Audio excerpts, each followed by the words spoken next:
Okay అండి. దేవుని నామానికి మహిమ కలుగును గాక. ప్రభువైన యేసుక్రీస్తు నామములో మీ అందరికి శుభాభివందనములు. మనము నాయకత్వం గురించి నేర్చుకుంటున్నాం. సంఘానికి ఎంతో ప్రధానమైనటువంటి అంశం. సంఘం యొక్క ఉనికికి, సంఘం యొక్క క్షేమానికి మూలమైనటువంటి సంఘము ఆధారపడదగినటువంటి మరి నాయకత్వ విషయంలో మనము అంటే పట్టి పట్టినట్టు, అంటి అంటనట్టు లేదా వాక్యానుసారమైనటువంటి నాయకత్వాన్ని ఒకవేళ మనం అవలంబించకపోయినట్లయితే కలిగేటువంటి ఆ ప్రమాదాలను మనం చరిత్రలో చూస్తా ఉన్నాం. సో, నాయకత్వం అంటే ఏంటో చూశాము. అందులో బహుళత్వ నాయకత్వం గురించినటువంటి ఆలోచన మనం చేస్తూ వచ్చాం. బహుళత్వ నాయకత్వంలో ఎలాంటి సమస్యలు సృష్టించబడ్డాయి అంటే, ఆదిమ అపోస్తుల కాలంలో ఉన్నటువంటి ఆ బహుళత్వ నాయకత్వాన్ని పార్టీ ఆఫ్ లీడర్‌షిప్‌ని ఎలా బ్రేక్ అయింది? ఇగ్నేషియస్ కాలంలో ఎలా బ్రేక్ అయింది? ఇగ్నేషియసు ఆది సంఘంలో అబద్ధ బోధనలను రూపుమాపాలని మరియు అభివృద్ధి చెందుతున్నటువంటి సంఘాల మధ్య ఐక్యత తీసుకురావాలనుకున్న మంచి ఉద్దేశ్యంతో ఈ ఇతను నాయకత్వాన్ని ప్రోత్సహించాడండి. ఏకనాయకత్వాన్ని ప్రోత్సహించడం జరిగింది. సో, కాబట్టి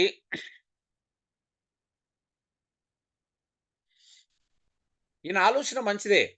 కానీ తర్వాత రాను రాను దీనివల్ల కలిగినటువంటి నష్టాలు, దీనివల్ల ఏర్పడినటువంటి వ్యవస్థ క్రైస్తవ సంఘాన్ని పట్టి పీడిస్తున్నటువంటి ఒక దుర్మార్గపు లేకపోతే ఒక దురాగతమైనటువంటి వ్యవస్థగా మారిద్దని చెప్పడంలో నాకైతే అతిశయోక్తి లేదు. ఎందుకంటే మీరు చూడొచ్చు.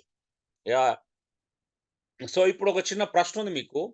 అయితే ఈ రకమైన వ్యవస్థ తదుపరి తరాలలో అనేక సమస్యలు దారి తీస్తుందని ఊహించలేదు. ఆ రకమైన ఏకనాయకత్వం అధికార వ్యవస్థలో ఏ ఏ సమస్యలుంటాయని మీరనుకుంటున్నారు? చెప్పండి. అంటే బైబిల్ సంబంధమైనటువంటి బహుళత్వ నాయకత్వాన్ని తొలగించబడి ఏకఛత్రాధిపత్య లేకపోతే ఏకనాయకత్వ విధానము అవలంబించడం జరిగింది. మరి ఈ ఏకనాయకత్వం వలన ఎలాంటి సమస్యలుంటాయని మీరనుకుంటున్నారు? అతనైతే ఊహించలేదు. ఇగ్నేషియస్ అనే వ్యక్తి అది ఆరంభించినప్పుడు ఊహించలేదు. కానీ మరి అలాంటి నాయకత్వం వల్ల వచ్చినటువంటి సమస్యలు ఎలా ఉంటాయని మీరనుకుంటున్నారు ఇప్పుడు? ఒకవేళ ఆల్రెడీ మనం ఇవన్నీ సమస్యలను చూస్తున్నాం కాబట్టి మనం చెప్పడం ఈజీ అవుతుంది. స్వఘనత, స్వనీతి, ఏకఛత్రాధిపత్యం, ఓకే. అతనికి దురాపేక్ష. ఏది నచ్చితే ఇక దాన్నే చేయాలంటాడు అయ్యగారు. ఓకే. ఓకే. అతనికి ఏది నచ్చితే ఇక అదే అదే వేద్దాం. ఆయన చెప్పిందే వేద్దాం. యాహ్! అతను నచ్చిందే వేద్దాం. ఇతరుల ఓకే. అభిప్రాయాలకు విలువ ఉండదు, స్థానం ఉండదు. ఓకే. పాయింట్ అట్లా చెప్పండి. అందరు ఎక్స్‌ప్లనేషన్ వ్యతిరేకిస్తారు, దూరం బ్రదర్స్. అయిపోతారు కూడా. బ్రదర్స్. ఒకటే పాయింట్. ఒక సింగిల్ స్టేట్‌మెంట్ చేయండి. ఒక పాయింట్ చెప్పండి. అర్థమవుతది. ఎక్స్‌ప్లనేషన్ చేయకుండా ఒక పాయింట్ రూపకంగా చెప్పండి. స్వఘనత, ఇప్పుడే స్వనీతి, ఓకే. ఆల్రెడీ చెప్పారు మీరు. చెప్పిన వాళ్ళు కాకుండా వాళ్ళు కొత్త వాళ్ళు. గర్వము, గర్వము. ఓకే. అలాగా సింపుల్‌గా. ఇంకెవరన్నా?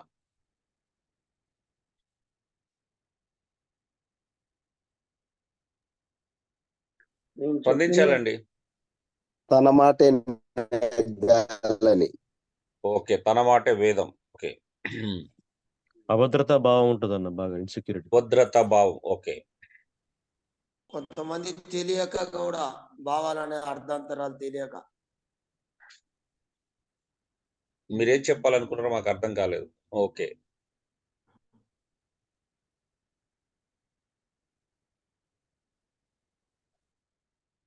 ఇంకా బ్రదర్స్? సిస్టర్స్ కూడా ఉన్నారు గదా! డబ్బు ఇంకా బ్రదర్స్. అనేది పలచబడదు సంఘం. సంఘం సార్? యొక్క ఆర్థిక వనరులు డబ్బు ఓకే. ఆర్థిక వనరులు సంఘక్షేమం కంటే తన క్షేమం, తన లాభం ఎక్కువ చూసుకుంటాడు.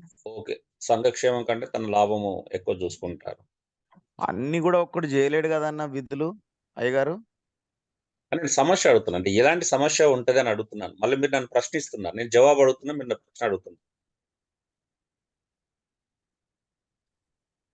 జవాబు కావాలి. ప్రశ్న కాదు. అన్న ఒక్కరే ఆలోచన చేసినప్పుడు అయితే కొద్ది సంఘంలో కొంతమంది నచ్చొచ్చు, కొంతమంది నచ్చకపోవచ్చు. తన ఆలోచన ఓకే. ఓకే. రకరకాల అభ్యంతరాలు కలుగుతాయి. అసూయ అభ్యంతరాలు కలుగుతాయి. ఓకే. ఇవ్వండి సార్. సరే. ఆర్ఎన్ పటేల్ గారు. దేవుని మాట కంటే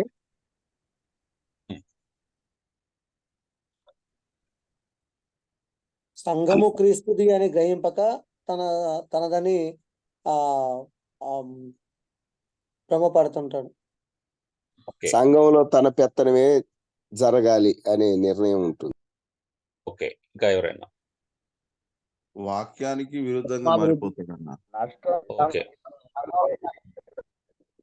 అభివృద్ధిని అభివృద్ధి అనేది ఆగిపోతుంది అనేది కనిపిస్తుంది కదండి దానివల్ల. Why okay. వృద్ధి అయిపోతుంది. ఆర్ఎన్ పటేల్ గారు ఏదో అన్నారు మాకు వినవలేదు. ఒకటి తర్వాత ఒకటి చెప్తున్నారు. మీరు చెప్పండి సార్. అదే అన్ని నాకే తెలుసు అనే ఒక ఓవర్ కాన్ఫిడెన్స్ కూడా ఓకే. వెరీ ఉంటుందండి. గుడ్. అవునవును. నాకే తెలుసని over confidence. Okay. Good one. తప్పెందో మహేష్ గారు. ఒప్పెందో. ఓకే. తన తప్పును తప్పుగా ఒప్పుకోడన్నా. తను చేసిందే హైలైట్ ఒప్పనుకుంటాడు. ఎదుటివారిని ఓకే. స్వీకరించే స్వభావం ఉండదు. ఓకే.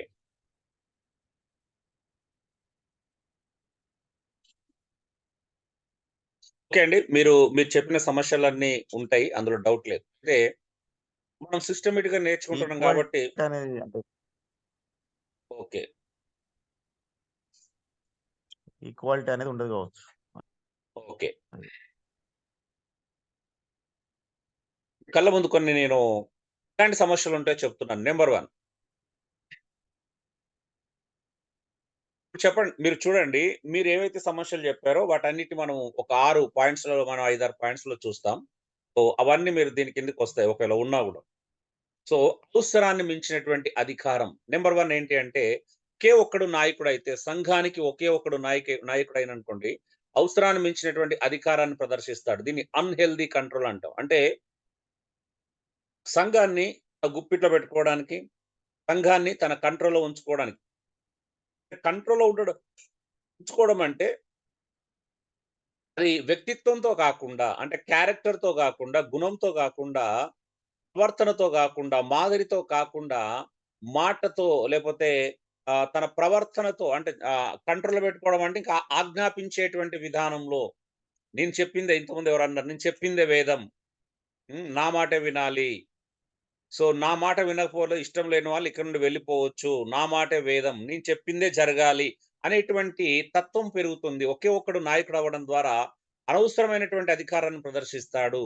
లేని అధికారాన్ని ప్రదర్శిస్తాడు. హ్మ్. లేదు అంటే, అంటే తన అధికారాన్ని ప్రూవ్ చేసుకోవడానికి ఏమైనా చేస్తాడాయన.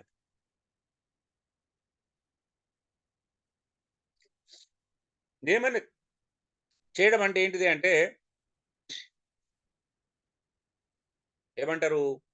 ఆ! దేవుడే నన్ను పంపించాడు. హ్మ్. దేవుడే నాకిది అప్పగించాడు. లేదా రాత్రే దేవుడొచ్చి నాకు దర్శనం ఇచ్చి మరి చెప్పాడు.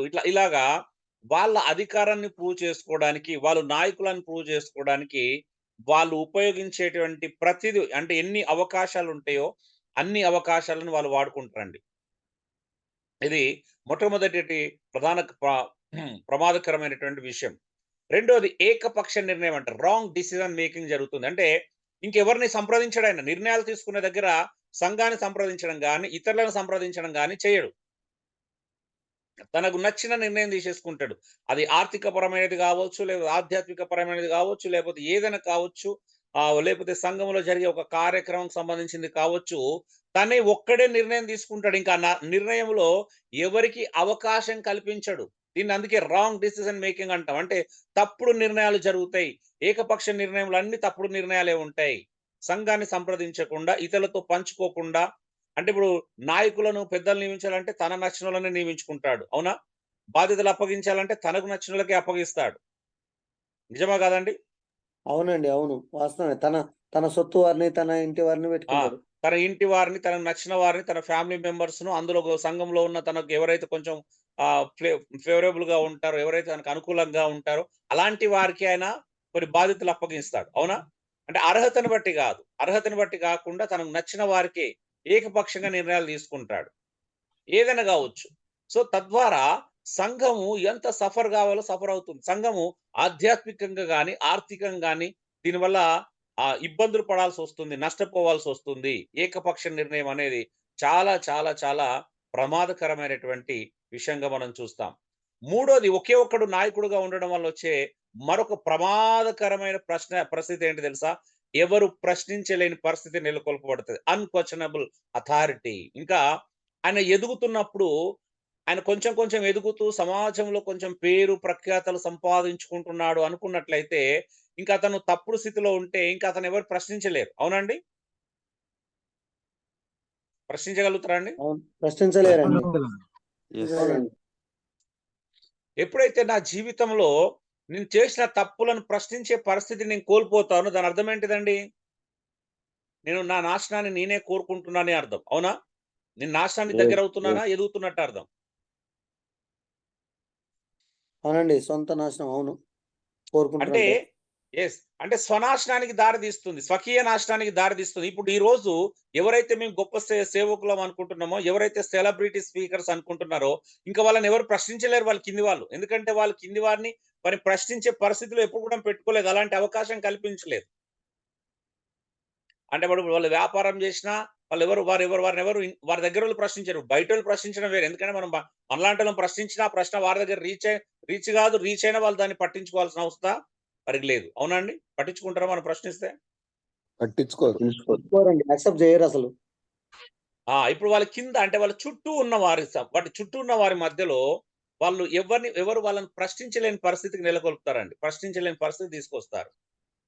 అంతే, ఇంక అక్కడ ఏమి ఉండదు. ఆడ లోబడము, తలదించుకోవడం, నచ్చినా నచ్చకపోయినా, అయితే నచ్చకపోయినా ఇక తలదించుకొని ఉండాలి. ఇక నచ్చకపోతే వెళ్ళిపోవాలి. అంతే తప్పించి అక్కడ మార్పు తీసుకురావడానికి ఎప్పుడు కూడా కుదరదు. కుదురుతుందా అండి? కుదరదు, అవకాశం ఇవ్వరు, ఛాన్స్ ఇవ్వరు. కుదరదు. ఇంకా మార్పు అనేది అక్కడ జరగదు. అందుకే చూడండి, ఇప్పుడు సో కాల్డ్ ఆ సెలబ్రిటీ స్పీకర్లు అందరూ కూడా ఎత్తైనటువంటి ఒక పిరమిడ్ ఆకారంలో ఉన్నటువంటి ఆ శిఖరాన్ని ఏర్పాటు చేసుకొని ఆ పైన కూర్చున్నారు. ఇప్పుడు వాళ్ళు ఎవరు అడుగుతారు చెప్పండి? పాపం ఎవరైనా కుర్రాళ్ళు ఆత్మావేశంతో ఏదైనా యూట్యూబ్ ఛానల్ పెట్టి అలాంటి వాళ్ళ గురించి ఒక వీడియో తీసిరనుకో, వాళ్ళ యూట్యూబ్ ఛానల్ నుంచి వెళ్ళి యూట్యూబ్ నుంచి వాళ్ళ ఛానల్ తీపిస్తారు. కోర్టులో కేసులు వేపిస్తున్నారు ఇప్పుడు. అవునా? అవునవును, కేసు పెడతారు. ఇప్పుడు అలా చేస్తే ఎవరన్నా ఇంకా ప్రశ్నిస్తారా అండి? ప్రశ్నించే గొంతుకు నేను నొక్కేస్తే ఇంకెవరు ప్రశ్నిస్తున్నారు? సో, ఇంకా వాళ్ళు ఏం చేసినా రైటే అనే పరిస్థితి వస్తది. వాళ్ళు ఏం చేసినా రైటే అనే పరిస్థితి నెలకొల్పుకుంటారంట. మేమేం చేసినా రైటే. మా నిర్ణయము సంపూర్ణమైనది. ఇంక మమ్మల్ని ఎవరు ప్రశ్నించకూడదనే ఎవరు ప్రశ్నించలేనటువంటి అథారిటీని వాళ్ళు పెంచుకుంటారండి ఇంకా. సో, వాళ్ళు వ్యాపారం చేసినా, సేవ పేరు మీద ప్రజల్ని మోసం చేసినా,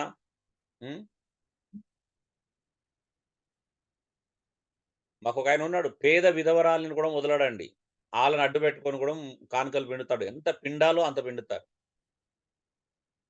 అంటే ఆమె స్టోరీ ఒక వీడియో తీసుకొని ఇంకా ఆమె ఇంటి దగ్గర నుండి డబ్బులు సేవ్ చేసుకోవడానికి సంఘం అంటే వాళ్ళ చర్చ్ బిల్డింగ్ వరకి నడిచొచ్చి ఆ ఆటో కిరాయిలన్నీ సేవ్ చేసి నెలకి ఇంత అని అమౌంట్ ఇస్తే అది కూడా వీడియో తీసుకొని చూసినావా ఈ ముసలావిడకున్నంత భారం, ఈ ముసలావిడకున్న సమర్పణ మీకు లేదని ఆ మిగతా వాళ్ళని పాయింట్ అవుట్ చేస్తూ ఆమెను కూడా వాడుకొని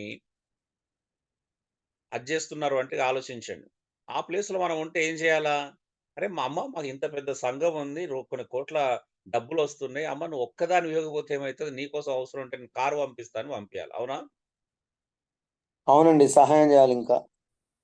నిజమైన సేవకుడైతే, వాక్యానుసారమైన సేవకుడైతే ఆమె కోసము ఒక వెహికల్ కూడా పెట్టొచ్చు. అలాంటి ముసలావిడ ఇంత ఈ వయసులో కూడా శ్రద్ధగా సంఘానికి వస్తుంది అనంటే, అలాంటి ముసలాళ్ళ కోసం వెహికల్స్ పెట్టి మరి రేపు రప్పించుకోవచ్చు. తప్పేముంది గదా! నష్టం లేదు గదండీ! అంత లక్షలు అవునండి. డబ్బులొస్తున్న చోట. అవునండి, సహాయం చేయాలి, మేలు చేయాలి. సో, అలాంటి వాళ్ళని గూడా వాడుకుంటున్నారండి. ఆ 2 కాసులేసిన విధవరాళ్ళు గూడా వదలరు మన వాళ్ళు కదా!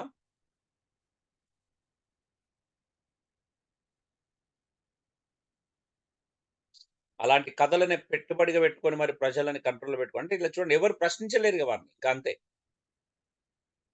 4వది జవాబుదారీతనం లేకపోవడం. ల్యాక్ ఆఫ్ అకౌంటబిలిటీ అంటాం. వాళ్ళకి వాళ్ళు ఎవరికీ లెక్క అప్పగించుకోరు. ఏమనంటే ఏమంటారు? ఆ! మరి మీకు నన్ను అడిగే అధికారం లేదు. నేను దేవునికి లెక్క అప్పగించుకుంటాను అంటారు. అవునా అండి? అవునండి, అవును. వాస్తవానికి వారికి ఇప్పుడు మనుషులకు జవాబుదారీతనం ఉంటుందా? ఉండదా? ఉంటది. మన పరిధిలో మనకు కూడా సమాధానం చెప్పాలి. చెప్పాలి. అవును.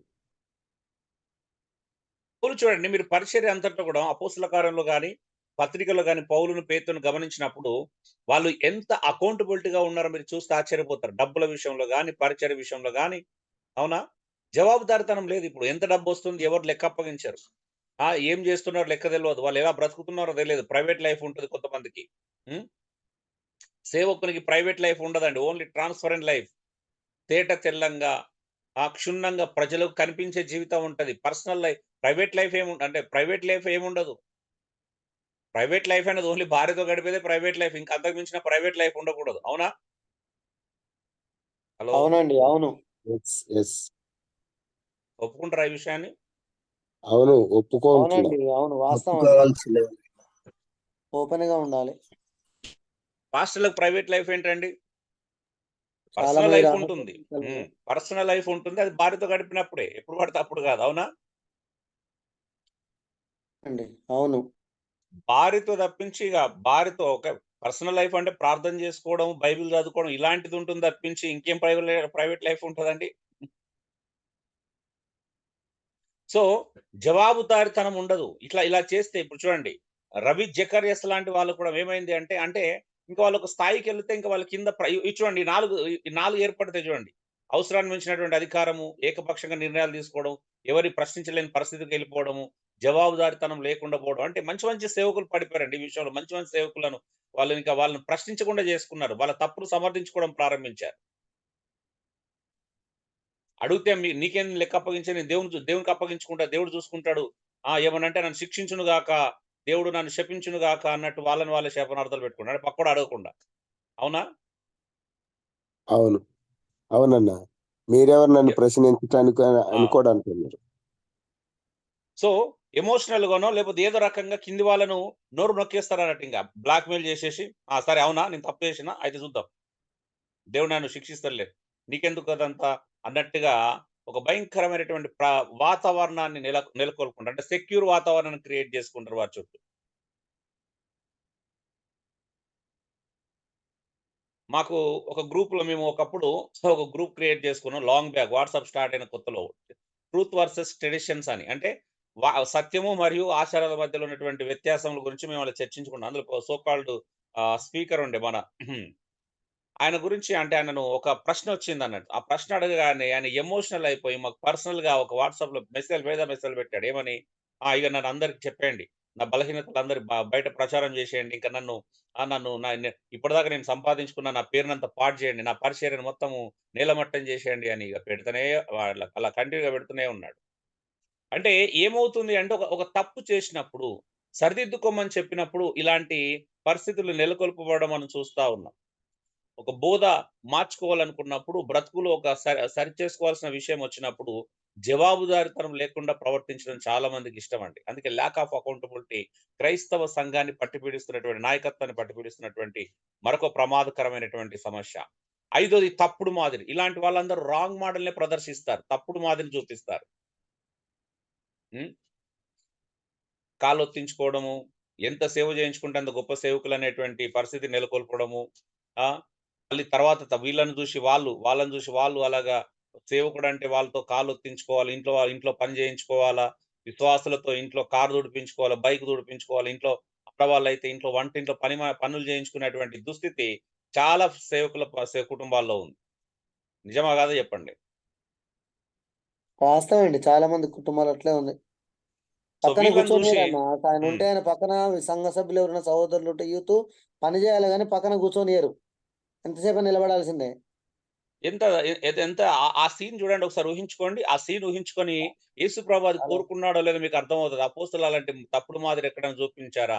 నా సహోదరులను సంఘంలో విశ్వాసం నా పక్కన కూర్చోండలేకపోతే అర్థమేంటి? వాళ్ళు చేతులు కట్టుకొని 2 చేతులు పట్టుకొని వాళ్ళేమన్నా మన బానిసలా? కానీ పనోళ్ళా బానిసలుగా లేకపోతే? చూస్తున్నారు ఇప్పుడు. ఆ! ఎంత తప్పుడు మాదిరి ఉంది అంటే క్రైస్తవ నాయకత్వంలో భయంకరమైన తప్పుడు మాదిరి ఉంది. ఇప్పుడు మాకు ఇక్కడ తార్బండలో ఒక సేవకుడు ఉంటాడు. వాళ్ళ పిల్లలు చెప్పారు ఆయన దగ్గరికెళ్ళి, వాళ్ళు నా దగ్గరికొచ్చి బైబిల్ క్లాస్‌లోకొచ్చినప్పుడు. సో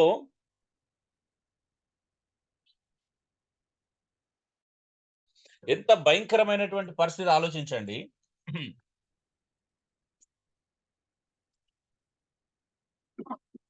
ఆయన ఒకరోజు ఏదో పని మీద పరిచర్య కోసం బయటికెళ్ళాడంట. ఒక నలుగురిని వాళ్ళ ఇంటికి రమ్మన్నాడంట. వాళ్ళ నా గేట్ బయటనే బయట వరండా టైప్ ఉంటదంట. అందులో పడుకోబెట్టాడంట. ఆళ్ళు లోపలికి రానివ్వరంట.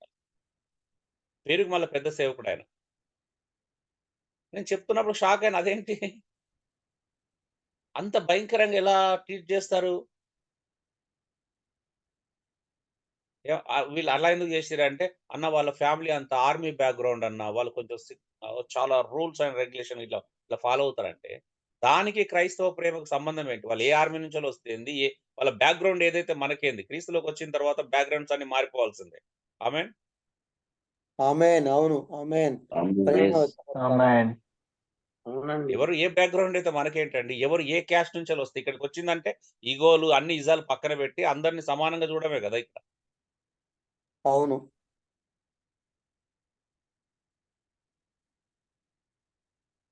సో, రాంగ్ మోడల్ అండి. చాలా భయంకరమైన రాంగ్ మోడల్. ఇంకెలాంటి మోడల్ చూపించారంటే సేవకుల కాలొత్తితేనే రెండంతల అభిషేకం వస్తది అన్నటువంటి దుస్థితి నెలకొల్పారు. దానికి ఏలియా, ఎలీషాని వాడేసుకుంటారు. అవునా? అవునన్న. అవునండి. అవును. ఎలీషా ఏలియా చేతుల మీద నీళ్లు పోయిచి వచ్చిన సాపాతు కుమారుడని ఎలీషా అని చెప్పేసి అది పట్టుకొని ఇక వాళ్ళకు అన్నం తినేటప్పుడు ఒకటి చేతుల మీద నీళ్లు పోయాలి, ఒక ప్లేట్ తీసుకొచ్చి ఒకరు పోయాలి, మళ్ళీ తినడం అయిపోయిన తర్వాత గిన్నెలు పెట్టి చేతులు కడుక్కోవడానికి. అమ్మ ఈ ఆంధ్రాకి పోతే నాకు పిచ్చి లేసేది. నేనైతే బయటికి లేచిపోయి చేతులు కడుక్కొచ్చుకున్నాను. ఇక ఒక గిన్నెని తీసుకొచ్చి పెడతారు. అంటే మరి అంత సోమరులను తయారు చేస్తున్నారు. అంటే లేచి చెయ్యి కడుక్కోలేనంటే దుస్థితి క్రియేట్ అవుతుంది ఈరోజు సంఘం. అంటే నాయకులు అలా తయారు చేస్తున్నారు. మళ్ళీ పెట్టడమే మళ్ళీ నాన్ వెజ్ ఒక లిస్ట్ ఉంటదంట. మెనూ కార్డ్ పంపిస్తే ఆ మెనూ అంతా పెట్టాలి ఆళ్ళకి. ఫుల్లు తినేసి కదలకుండా మళ్ళీ అక్కడికే గిన్నె తీసుకురావాలి, అక్కడికే మగ్గు తీసుకురావాలి, అక్కడే ఒక నీళ్లు పోయాలి చేతి కడుక్కోవడానికి. యేసయ్యా! యేసయ్యా! పరిచర్య ఏం ధర్మం అంటారన్న. హ్మ్. అది ఏదో పరిచర్య అన్నారు. ధర్మం. పరిచర్య ధర్మమా? వామ్మో! ఆ పరిచర్య చాలా ధర్మం అంటున్నారు. అది పరిచర్య ధర్మమా? ఎక్కడుందో మరి అలాంటి పరిచర్య ధర్మం? నాకు తెలవదు ఇప్పటి వరకు. నేనైతే చూడలేదు. అపోస్తులు అలాంటి మాదిరిని ఇవ్వలేదు. యేసుప్రభు అలాంటి మాదిరిని చూపించలేదు. సర్వీస్ చేయమన్నాడు గానీ చేయించుకోమని చెప్పలా. సో, చూద్దాం అదంతా కూడా మనకు 4గో లెసన్‌లో వస్తది. నాయకత్వంలో ఉన్నటువంటి అసలైన విషయం. సో, తప్పుడు మాదిరి. ఎక్కడ చూసినా తప్పుడు మాదిరి, తప్పుడు మాదిరి. ఎటు పోయినా తప్పుడు మాదిరి అండి. చివరికి ఆ రోజు నియంతృత్వ ధోరణి. ముందెవరో అన్నారు. లాజర్ గారో ఎవరో అన్నారు. డిక్టేటర్‌షిప్ అంటాం. Super star. డిక్టేటర్. హిట్లరిజం అంటాం. ఇంకొక మాటలో చెప్పాలంటే దీన్ని హిట్లరిజం. చాలా మంది వాళ్ళే అదైపోతారు. హిట్లర్ అయిపోతారు సంఘాలకి. అవునా? అవునండి. అవును. చాలా మంది అట్లే ఉన్నారు. డిక్టేటర్ ఇప్పుడు మోడీ పరిపాలిస్తున్న డిక్టేటర్ అంటారు అలాంటి వాళ్ళని. అవునా? యెస్.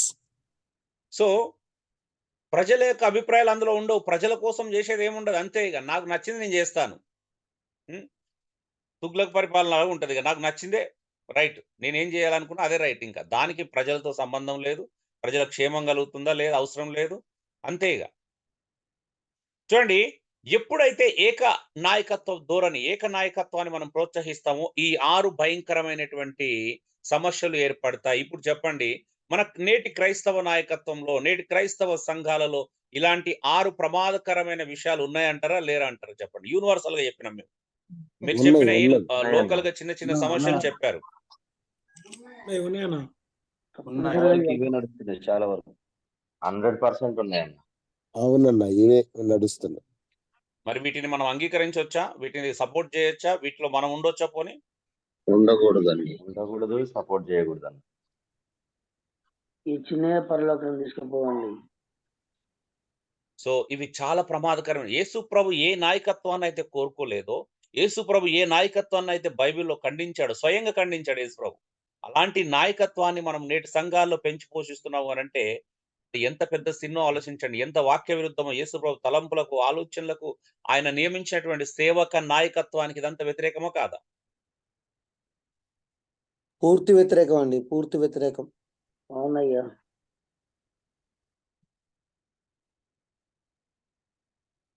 సో, ఒకే ఒక్కడు నాయకుడిగా ఉండడం వల్ల ఇగ్నేషియస్ ఇవన్నీ ఊహించలే. ఇన్ని సమస్యలు ఉంటాయని ఊహించలే. అప్పటి వరకు టెంపరరీగా ఒక సమస్యను పరిష్కరించుకోవాలనుకున్నాడు. ఇప్పుడు బోధల కారణంగా ఒకరు మంది నాయకులుండి ఒక్కొక్కరు ఒక సిద్ధాంతాన్ని అవలంబించడం ద్వారా నాయకత్వంలోకి రావట్లేదనే ఉద్దేశంతో ఒకే ఒక్క మాట వ్యక్తి వినాలి, బిషప్ యొక్క మాట వినాలి అని ఆయన ప్రతిపాదించడం వలన ఏమైంది అంటే అప్పటికి ఒక సమస్యను పరిష్కరించాడు గానీ, భవిష్యత్తులో ఆ నాయకత్వం పెరుగుతది. ఆ నాయకత్వం వల్ల ఇలాంటి భయంకరమైన సమస్యలుంటాయని వివేచించలేకపోయాడు, ఆలోచించలేకపోయాడు. ఒకవేళ ఇగ్నేషియస్ నిజంగా ఇది ఆలోచించినట్లయితే ఆయన ఏకఛత్రాధిపతి లేకపోతే ఏకనాయకత్వాన్ని ప్రోత్సహించి ఉండేవాడు కాదండి.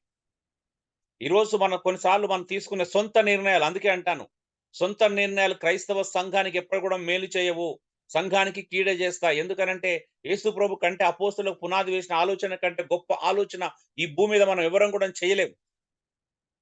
వాళ్ళ ఆలోచనకు లొంగాల్సిందే. వారు చెప్పినటువంటి, వారు పరిశుద్ధాత్మ ద్వారా ప్రేరేపించబడి రాసినటువంటి లేఖనాలకు లొంగిపోవాల్సిందే. పౌలు అందుకే 2 కొరింథీ 10వ అధ్యాయంలో చాలా స్పష్టంగా చెప్పాడు, ఏ అయినా కానీ దేవుని జ్ఞానమును అడ్డగించు ప్రతి ఆలోచన చెరపట్టబడాలి. ఆయన జ్ఞానానికి అడ్డు చెప్పే ఏ ఆలోచన మన మనసులోకి రాకూడదండి.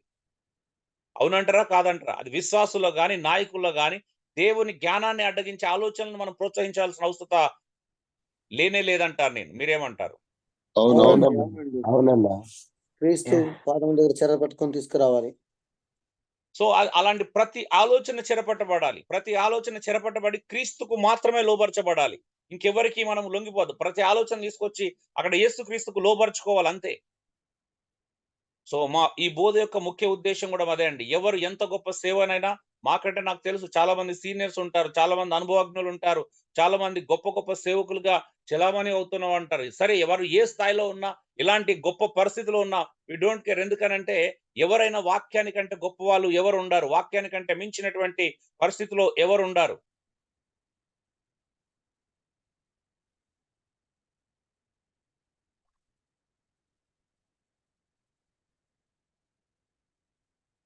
సో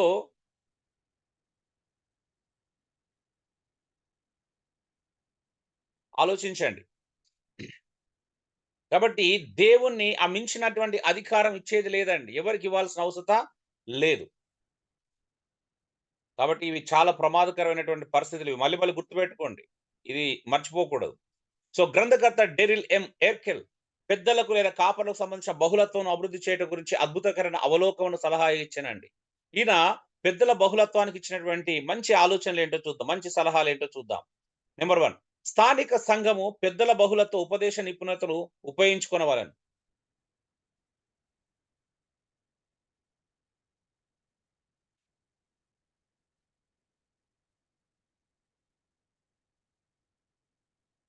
అప్పుడు అది గొప్పగా ప్రయోజనం పొందును. వాటిలో కొన్నిటిని క్లుప్తంగా తెలియజెప్పుటకు కొన్ని విషయాలు మనం చూద్దాం.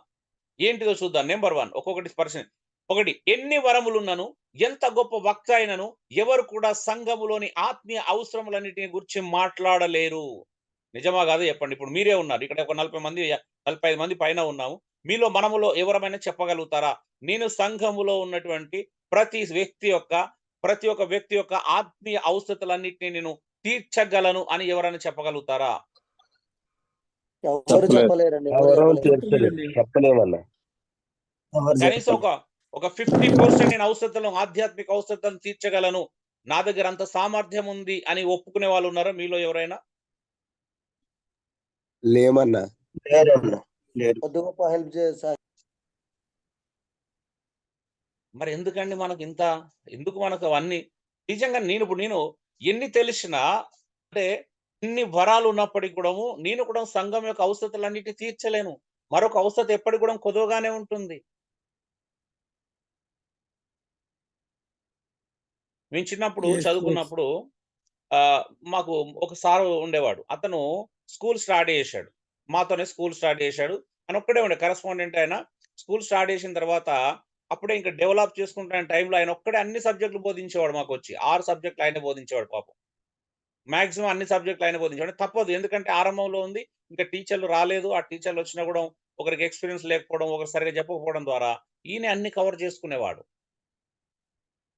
సరే, రాను ఇంకా స్కూల్ డెవలప్ అయిన తర్వాత స్కూల్ టీచర్లను పెంచారు. ఒక 10 మంది 15 మంది స్టాఫ్ వచ్చిన తర్వాత ఆయన ఇంకా ఆఫీసు అంటే అడ్మినిస్ట్రేషన్ డిపార్ట్మెంట్ కు మంచిగా పరిమితం చేసుకున్నాడు తనంతా.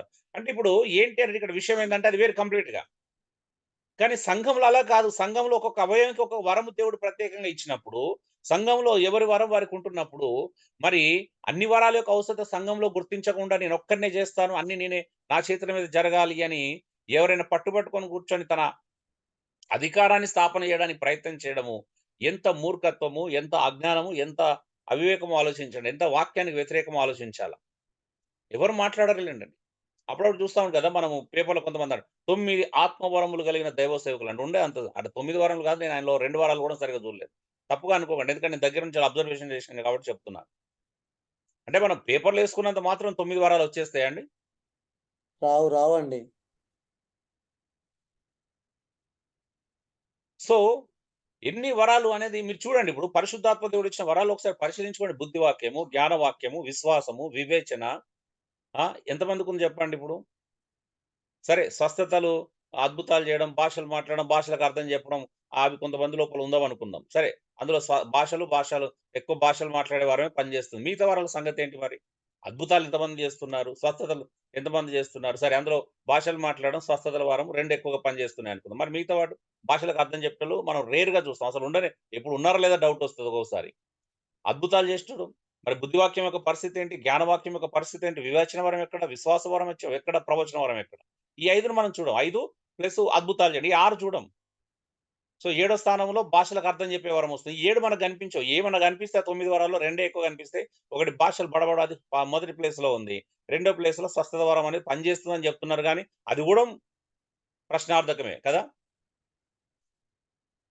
అవునా కదండీ! అవునండి. చాలా దుఃఖులు అదే పరిస్థితి. మరి మిగతా వరాలు సంఘ క్షేమాభివృద్ధికి అవసరం లేదా? మరి అవన్నీ ఉన్నాయా? మన స్థానిక సంఘంలో గాని, ఎక్కడ గాని. ఎందుకు అనంటే వాటిని మనం ప్రోత్సహించట్లేదు. అలాంటి సంఘముగా ఉండాలని మనం ఎవరం ప్రయత్నం చేయట్లేదు. మరి సమాజమునకు వివేకం మరి లేఖన సంబంధ అవలోకనము అవసరమైనది. దీనిని దైవభక్తి గల బహుళత్వ జనులే సమకూర్చగలరు. ఒక్క నాయకుడు ఇవన్నీ సమకూర్చలేడు. ఒక్కరి వల్ల కాదు.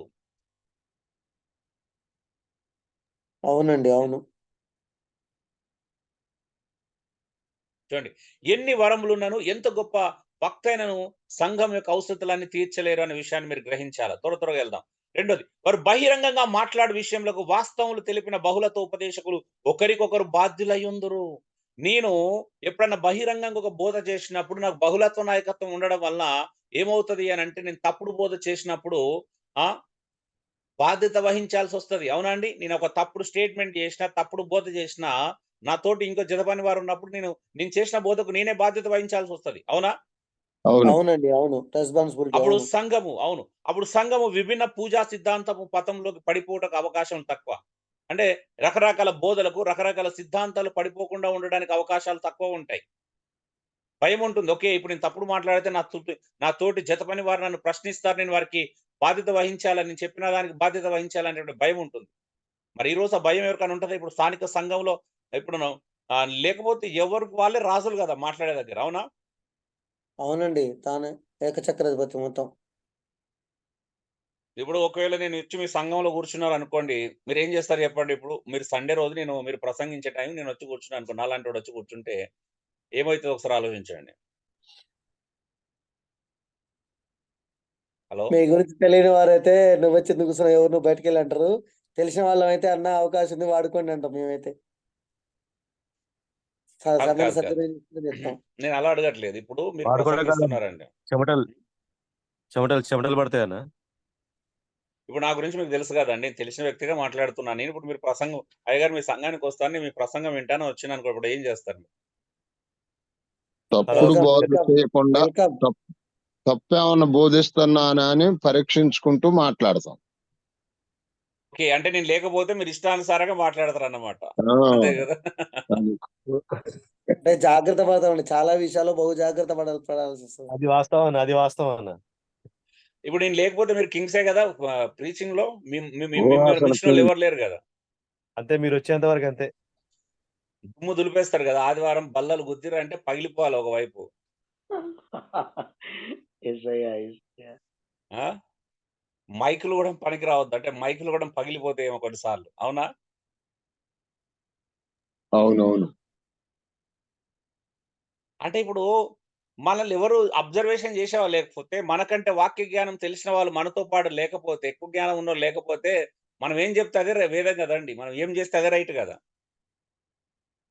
అవునండి, అట్లనే అదే భావన ఉంటుంది. ఉమ్.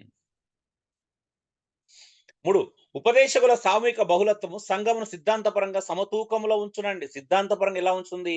సమతూకములో ఉంచుంది. బ్యాలెన్స్ అవుట్ కాకుండా చూస్తుంది, ఇంబ్యాలెన్స్ అవ్వకుండా చూస్తుంది. సో ఎవరైనా ఇద్దరు ఉన్నప్పుడు, ఇద్దరు లేదా ముగ్గురు నాయకులు ఉన్నప్పుడు తప్పుడు బోధలు రావు.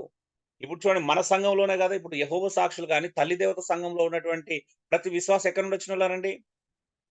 మనలాంటి పరిచర్యల నుంచి వెళ్ళి, మనలాంటి సంఘాల నుంచి వెళ్ళి కదా అక్కడికి వెళ్ళింది. వాళ్ళేమో అన్ని జనులకు డైరెక్ట్ సువార్త ప్రకటించి జనాలను ఏం అది చేసుకోలేదు కదా ఎక్కువ మందిని. అవునా? అవునండి, అవును. సంఘాల్లోనే అవునండి. మోసపోతారు. ఇప్పుడు తల్లి దేవత అవునండి. సంఘంలో 10 కోట్ల మంది ఉన్నారు అనుకుందాం టోటల్ గా వరల్డ్ వైడ్ గా. 10 కోట్ల మంది ఎవరండి? వాళ్ళ బయటి వాళ్ళ అన్ని జనులకు సువార్తను ప్రకటించారా? ఆల్రెడీ సంఘంలో ఉన్న వాళ్ళైనా, సంఘాల్లో ఉన్న వాళ్ళైనా 10,000 మంది? సంఘంలో ఉన్న ఉన్నవాళ్ళు. బలహీనంగా ఉన్న విశ్వాసులు మరి అని అలా ఎలా అన్ని లాక్కపోతారు. పోనిచ్చారండి? ఎలా లాక్కెళ్ళనిచ్చారు? అంటే ఇప్పుడు సిద్ధాంతపరమైనటువంటి సమతూకంలో లేకపోతే ఎంత ప్రమాదకరం ఉంటుందో చూడాలి. అందుకే దైవ జ్ఞాన సంబంధ అంచు నుండి పడిపోకుండాకు సహాయం చేయను. సరే, విశ్వాసులు పడిపోతే ఒక అర్థము ఉందనుకుందాం. కానీ నాయకులే అందులో వాళ్ళతో కలిసిపోతున్నారు కదా. అవునా? అవునండి, అవును. హ్మ్. సో అందుకే చూడండి, దైవ జ్ఞాన సంబంధ అంచు నుండి పడిపోకుండా సహాయం చేయను. ప్రతి ఒక్క ఉపదేశకుడు పంచుకొని వేరు వేరు దృష్టికోణములు సంఘం యొక్క దేవుని సత్యమును గురించిన గ్రహింపును సమకూరుస్తాయండి. ఇప్పుడు ఒకే సత్యాన్ని నేను ఒక కోణంలో చూపిస్తాను, ఇంకోరు ఇంకో కోణంలో చూపిస్తారు. అంటే అది 2, 3 ఒకే సత్యాన్ని 2, 3 కోణాల ద్వారా ఇద్దరు ముగ్గురు పంచుకోవడం ద్వారా సత్యాన్ని ప్రతి ఒక్కరు చూడడానికి అది ఒక వెసులుబాటు అవుతుంది. అప్పుడు సంపూర్ణమైనటువంటి గ్రహింపు కూడా అర్థమవుతుంది. సత్యం గురించిన ఒక క్వాలిటీ ఒక క్లారిటీ తెలుస్తుంది. అర్థం చేసుకోవడానికి ప్రయత్నం చేస్తాం. అందుకే వారు దైవజ్ఞాన సంబంధ పట్టునది విస్తరింపజేయటకు సహాయం చేయను.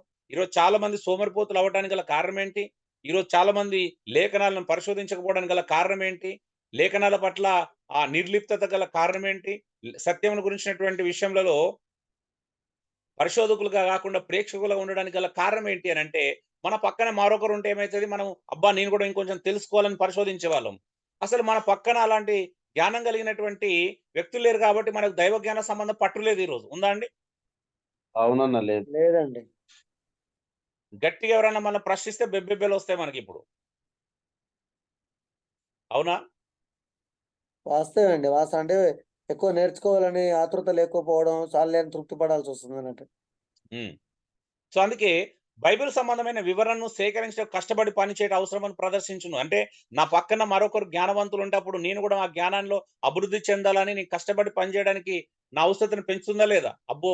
నేను ఇంకా చదవాలి అనే పరిస్థితి. ఇప్పుడు మీలో ఎవరైనా నాకంటే కొంచెం ఎక్కువ జ్ఞానం ఉండి నన్ను ప్రశ్నలు ఇచ్చారనుకోండి, అప్పుడు నేనేం చేస్తానండి? దాని గురించి మళ్ళా ఇంకెక్కువ పరిశోధన చేయడం ప్రారంభించా. ఒకవేళ మీరేం ప్రశ్నలు అంత పెద్దగా మీరేమంత ప్రశ్నలు అడగలేదనుకోండి, నేను ఇంతటితోనే ఆగిపోతాను. కానీ మీలో ఎవరైనా నేనెన్నడూ ఎదుర్కొని కొత్త ప్రశ్నలు ప్రశ్నించే ఉందనుకోండి, ఇప్పుడు నేను మళ్ళా నా పరిశోధన పెరుగుతది. అవునా? అవునండి, అవును. పెరుగుతది. అవునండి. అవునండి. అవునండి. ఇక లేదు మీరు ఇక్కడికే ఎక్కువైపోయిందనుకుంటే ఇంకా నేను ఇక్కడ ఆగిపోతాను. మళ్ళా నేను ఇంకో ఎవరైనా నాకు అలాంటి వాళ్ళు ఎదురైనప్పుడు నా జ్ఞానము దైవశాస్త్ర సంబంధమైనటువంటి జ్ఞానంలో పట్టు నాకు పెరుగుతా ఉంటది. సో, మనం ఎంత నేర్పిస్తే, ఎంత ప్రశ్నించేవారు ఎదురైతే, ఎంత సంధించేవారు ఎదురైతే, అంతగా మనం ఆ పట్టును సంపాదించుకుంటా ఉంటాం. అవునా? అవునండి, మీకు వాస్తవం. ఆరం అప్డేట్ మీకు మీకు ఆరం కావాలనుకుంటాం. మీకు ఆరంభంలో ఒక క్లాస్ చెప్పినప్పుడు నేను మీతో ఒక చిన్న గేమ్ ఆడాను. మీరందరూ క్రైస్తవులండి. నేనొక్కడిని అన్యునిగా ఒక ఆట ఆడుకుందాం. నన్ను యేసుక్రీస్తే నిజమైన దేవుడని ఒప్పించండి అని జెప్పేసి మీకొక సవాల్ విసిరాను. అవునా? అప్పుడు ఏం అవునండి, జరిగిందండి? అవును. అవునయ్యా. ఎవరైనా ఒప్పించారా? ప్రయత్నం చేశా గానీ సరైన రీతిలో ఒప్పించలేదండి. అవునయ్యా. సో, అదే గుంపులో మీరు ఇంకా నిజంగా నన్నే తికమక పెట్టే పరిస్థితిలో మీరున్నట్లయితే నా పరిస్థితి ఏమవుతది అంటే, అప్పుడు నేనేమవుతాను, నా పరిస్థితి ఏం గాదు. ఓహ్! ఇలా గూడా ఉందా అని జెప్పేసి నేను పరిశోధన జేసి, నా జ్ఞానాన్ని మరి కాస్త దైవశాస్త్ర సంబంధమైన జ్ఞానంలో మరి కాస్త నేను పట్టును సంపాదించుకొని ఉండేవాడిని. అందుకే సమాజము లేఖనుల అర్థమును గురించి తప్పుడు అభిప్రాయాలు కలిగి ఉండకున్నట్లు సహాయం జేస్తుంది. సో, అందుకే సత్యవాక్యాన్ని సరిగా ఉపదేశించాలంటే దాని అర్థం ఏంటిదండి? సత్యవాక్యాన్ని సరిగా ఉపదేశించాలంటే ఫస్ట్ సరిగా చదవాలా. రెండోది సరిగా అర్థం జేసుకోవాలి. సరిగా పరిశోధించాలి. అవునా? ఈ 3 జరగకుండా ఎవరైనా సత్యవాక్యాన్ని సరిగా విభజించి బోధించగలుగుతారా? లేదయ్యా. అసలు మనకు విభజించి బోధించడం తెలవదు అసలు చెప్పాలంటే. మనదంతా కాక్టైల్ అంటే అన్ని మిక్స్ చేస్తాం గదా! సంబంధం లేని లేఖనాలన్నీ ఒక దగ్గర జోడించేసి ఓ పూలమాలగా తయారు చేసి ప్రజలకు అందిస్తా ఉంటాం.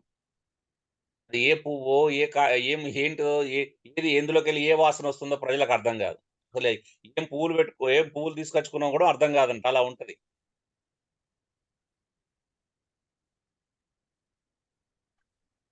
మనయన్నీ గూడా అంతా మాంసమే గదా అని చికెన్‌ని, ఫిష్‌ని, మటన్‌ని అన్నీ కలిపి వండితే ఎలా ఉంటది చెప్పండి ఒకసారి? ఒకటే గిన్నెలేసి. ఖరాబ్ అయితది. ఏది టేస్ట్ ఉండదు, మొత్తం వేస్ట్ అది, వ్యర్థమైతది. సో, చాలా మటుకు మన ప్రసంగాలు అలాగే ఉంటాయి. అన్నీ కలిపేస్తాం. ఆదికాండంలో ఒక వచనం తీసుకుంటే, ప్రకటన గ్రంథంలో ఇంకో వచనం తీసుకొని, అన్నిటికి మధ్యలో కొన్ని వచనాలు తీసుకొని లింకప్ చేసి మాట్లాడుతా ఉంటాం. మరి ఎందుకు అలా ఈ వ్యవస్థ మారాలి, ఈ దుస్థితి మారాలి ప్రసంగికుల నుంచి? ఎందుకనగా వారు అవునండి. కొన్ని అవును. పర్యాయములు వేరొక అర్థ వివరణ విందురు. కొంతమంది సంఘంలో వేరే రకాల అర్థ వివరాలు అంటారు. ఇది మందను గందరగోళం చేయదంటే చేయదు. ఎందుకనంటే వాళ్ళు ఎన్ని తప్పుడు బోధలు బయట విన్నా గూడా సంఘంలో ఉన్నవారు స్థానికంగా నాయకులు ఆహ్, ఒకే తాటిపై ఉంటే దైవశాస్త్రమైన పట్టును కలిగి సంఘానికి బోధించినప్పుడు వాళ్ళు బయటికెళ్ళిన తప్పుడు అర్థ వివరణ విన్న వారు వెంటనే దానికి లోబడరండి. వాళ్ళు గందరగోళానికి గురిగారు. వాస్తవానికి సిద్ధాంతపరమైన గొప్ప పరిపూర్ణత వారిని తెచ్చుటకు అది సహాయం చేస్తుంది. అంటే సంఘంలో ప్రతి విశ్వాసిని గూడము పరిపక్వతలోకి నడిపిస్తుంది. ఆలోచించండి. అందుకే ఇదొక్క మాట మీరు చూడండి. పరిశుద్ధులు ప్రతి విషయమును దేవుని వాక్యంతో పరీక్షించుటకు ఉపదేశించబడినట్లయితే, సంఘంలో ప్రతి విశ్వాసి దేవుని వాక్యంతో పరీక్షించుటకు ఉపదేశించబడినట్లయితే, మీరు ఏమి విన్నా అది వాక్యానుసారమో కాదో అని పరీక్షించుకునేటువంటి ఆ యొక్క జ్ఞానాన్ని మనం సంఘాలకు అందించినట్లయితే. 2 మౌలిక బైబిల్ వివరణము ఎట్లు చేయవలనో నేర్పింపబడినట్లయితే, మౌలికంగా కనీసం బేసిక్ నాలెడ్జ్ లేఖనాలను వివరించడంలో, లేఖనాలను అర్థం చేసుకోవడంలో కనీసం బేసిక్ నాలెడ్జ్ అన్న మనం నేర్పించినట్లయితే, ఈరోజు ఏ సంఘములు అసలు నాయకులకే తెలియదు. కనీసం బేసిక్ నాలెడ్జ్ లేఖనాలను ఎలా అర్థం చేసుకోవాలి, ఎలా ఇంటర్ప్రిటేషన్ చేయాలి, ఎలా వివరించాలనే విషయము నాయకులకే తెలియకపోతే విశ్వాసులకు ఏం నేర్పిస్తుంది చెప్పండి?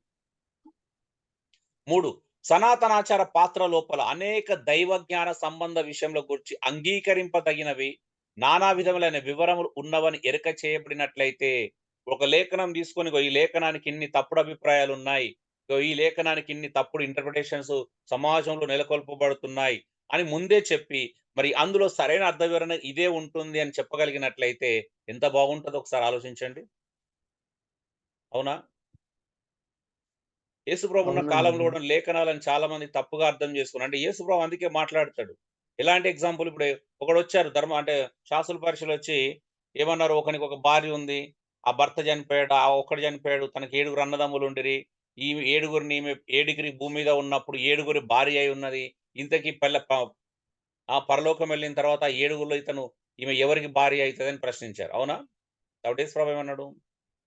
అవునయ్యా. మీరు లేఖనములను పొరబడుచున్నారు. అవునా? లేఖనాలను తప్పుగా అర్థం చేసుకున్నారు. అవి సద్దుకాయలు ఇంకా ప్రశ్న సద్దుకాయలే కదా. సద్దుకాయలు. అవును. మీరు అవును. లేఖనాలను దేవుని ఎందుకంటే వాళ్ళు శక్తులు. పునరుత్థానం నమ్మరు కాబట్టి మనం యేసుప్రభుని అలాంటి పునరుద్ధరణ లేదు. ప్రశ్నించారు. అవునా? సో, అవునయ్యా. సద్దుకాయలు పునరుత్థానం విశ్వసించారు కాబట్టి ఆయన ఇరుకులో పెట్టడానికి ఆ ప్రశ్న అడిగాడు. సింపుల్ ఆయన ఇరుకులో పడిపోతాడు చెప్పండి. ఆయన ఇరుకులో పడేస్తారా? మీరు లేఖనాలను అపార్థం చేసుకున్న మీకు లేఖనాలు అర్థం కాలా. అర్థమైతే ప్రశ్న అడిగారు. ఎందుకంటే పరలోకంలో పెళ్లికి ఇవ్వబడం, పెళ్లి చేసుకోవడం ఇలాంటి ఏమీ ఉండవు. అందరూ దేవదూతల వాళ్ళు. ఎంత అద్భుతమైన వివరణ చూడండి. అవునా? అవునయ్యా. అవును. హ్మ్. అంటే ఇప్పుడు ఇంత క్లియర్‌గా చెప్పిన తర్వాత ఇప్పుడు ఇంత అద్భుతమైన వివరణ ఉంది మనకు. ఈ మధ్యలో ఈ కాలంలో ఒకాయన తప్పుగా అనుకోవద్దు నన్ను. ఎందుకంటే అది సందర్భోచితం. ఒకాయన పరలోకంలో కూడా సెక్స్ ఉంటది. దేవుడు అక్కడ మనకు ఆ అమ్మాయిలను సప్లై చేస్తాడు. కానీ మనం అనుకున్న రీతి కాదు. ఆయనకు అనుకున్నప్పుడు, ఆయన చిత్తమైనప్పుడు సప్లై చేస్తాడు. ఆ! ఒకవేళ అంటే ఇక పరలోకం వెళ్తే అన్ని అవయవాలు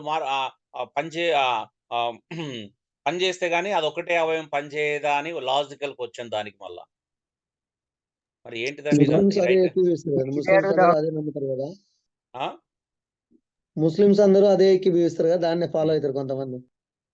ఇది రైటే అంటారా? ఇది మన క్రైస్తవ సంఘంలోనే మంచి పేరు కలిగినటువంటి వ్యక్తి బోధిస్తున్నటువంటి బోధ. అదే ఆయన నా నిమిత్తం భార్యని పిల్లల్ని వదిలిపెట్టుకున్న వారికి భార్యలు ఇవన్నీ వస్తాయని అన్నాడు కదా. ఆ లాజిక్ ను ఉపయోగించి చెప్పాడు ఆయన. ఆ లాజిక్ పరలోకంలో ఇస్తా అన్నాడా? దేవుడు భూమి మీద దొరుకుతారని చెప్పాడా? పోనీ ఆ లాజిక్ ప్రకారం. ఇప్పుడు ఆ లాజిక్‌లో మరి పోనీ ఆ లాజిక్ ఒకవేళ భూమి మీద అప్లై చేసుకున్నా, ఒక భార్యను వదులుకుంటే నేను 100 భార్యలు ఇస్తాననేది దేవుని యొక్క ఉద్దేశమా? యేసుప్రభు మాటల యొక్క అంతరార్థం అలాగే ఉంటదండి? నో నో కాదండి.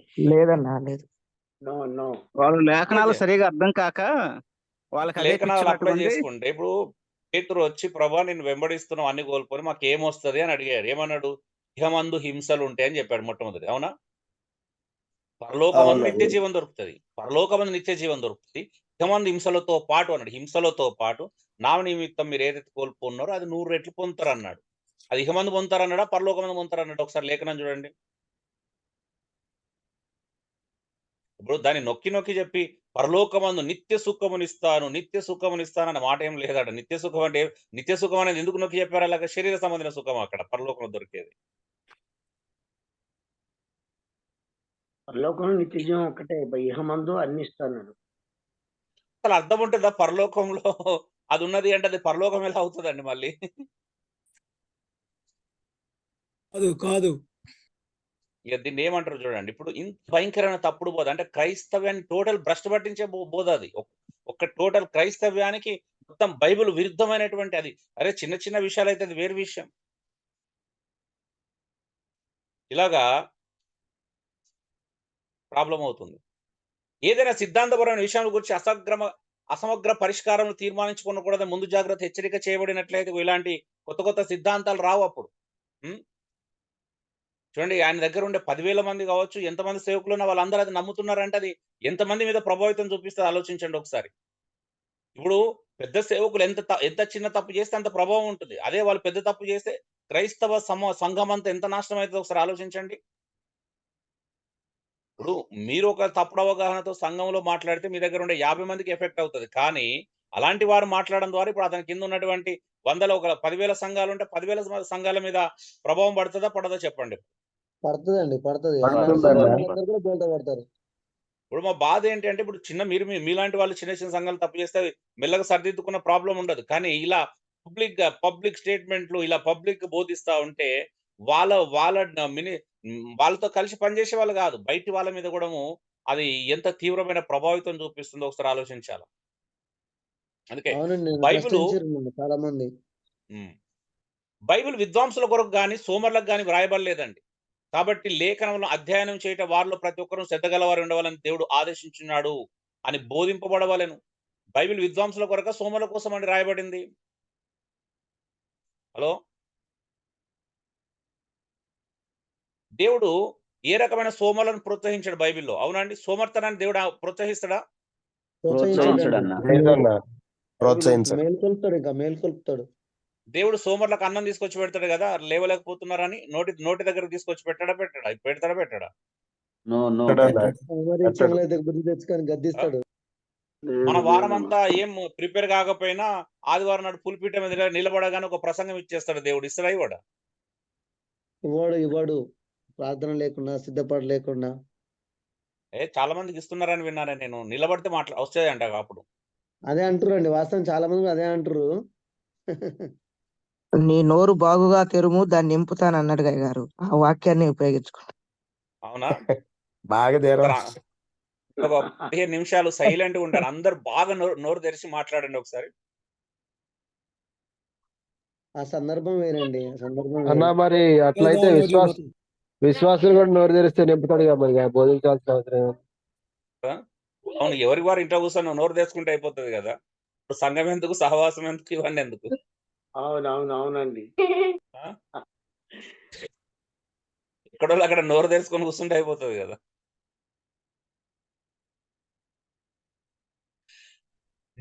సామూహిక ఏర్పాట్ల లోపల గల ఉపదేశకుల బహుళత్వం ఒకే వ్యక్తిని పూజించడానికి రూపొందించే సాధ్యతను తగ్గించును. చూడండి ఎంత బెనిఫిట్ తెలుసా? ఒకవేళ ఒకరికంటే ఎక్కువ మంది నాయకులు ఉండడం ద్వారా ఏమవుతుందంటే ఒకే వ్యక్తిని పూజించేటువంటి వ్యక్తి పూజ తగ్గుతుంది. అవునా? ఈరోజు అన్నిటికంటే ప్రమాదకరమైన విషయం ఏంటో తెలుసా? సంఘంలో వ్యక్తి పూజ ఉందంటారా లేదంటారా?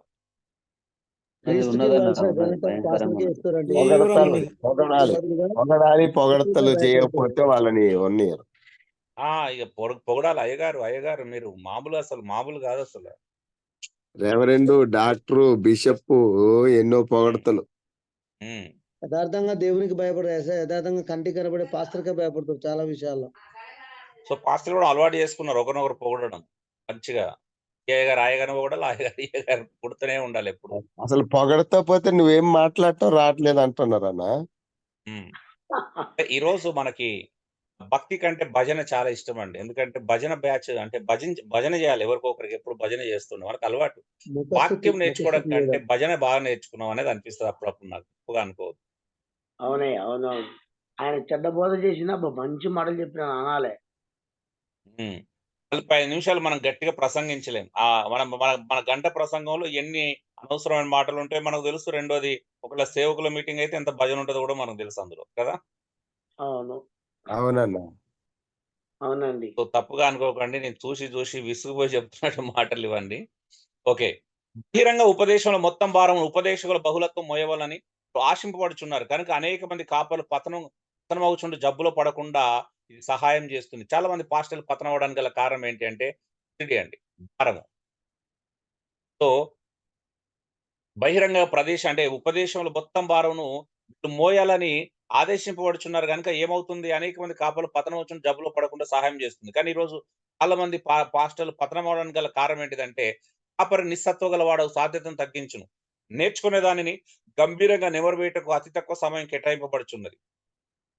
చాలా మంది నేర్చుకోవడానికి తక్కువ సమయాన్ని కేటాయిస్తున్నారు సేవకులు. ఏదైనా సేవకుల మీటింగ్ నేను ఆంధ్రలో కానీ ఎక్కడ పెట్టాలనుకున్నా కూడా ఎలా అయిపోయిందంటే 11-11:30కు వస్తారంట సేవకులు, కొందరు 12ంటికి వస్తారంట.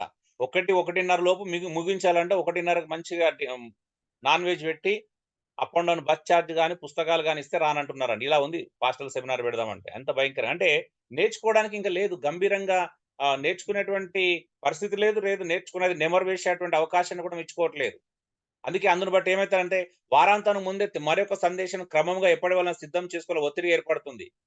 ఒకవేళ రెగ్యులర్ గా ప్రేయర్స్ ఉన్న వాళ్ళు చూడండి, రెగ్యులర్ మీటింగ్స్ ఉన్న వాళ్ళు అంటే ఒక మెసేజ్ ను సిద్ధపరచుకోవడానికి సమయం లేకపోవడం వల్ల ఒక ఒత్తిడికి లోనైపోయి ఆ టైంకి ఏదొస్తే అదే మాట్లాడుతున్నారు. నిజమా కాదు చెప్పండి. మీకే తెలుసండి మన ప్రసంగాలు చాలా మటుకు చాలీచాలనగా ఉంటాయి, అవునా?